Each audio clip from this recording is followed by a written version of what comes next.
Guten Tag, my name is Siobhan Donovan and I teach in the German section of the School of Languages, Cultures and Linguistics. And as with all my colleagues, we teach both German language and we also have a number of German cultural modules. In these cultural modules, the texts, and they're often literary texts, are in German, and we obviously want the students to read them in German. One of the aims of our programme is that the language modules and the cultural modules, that they complement each other.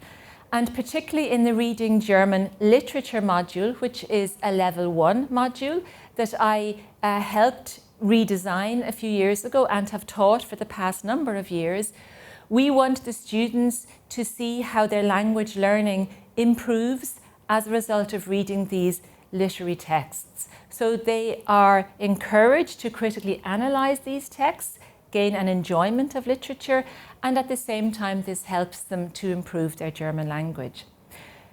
But of course, since the pandemic and before it as well, students are engaging with material differently. They're engaging with literature, often via audiobooks and podcasts, and they often like to have visual means of representation as well. So I decided that one way of helping to create more means of representation and enjoyment and incentivize their learning, help them to understand the text better, would be to create more audio files, a number of small audiobooks. So I asked a number of German-speaking colleagues, native German speakers, to record themselves reading short texts.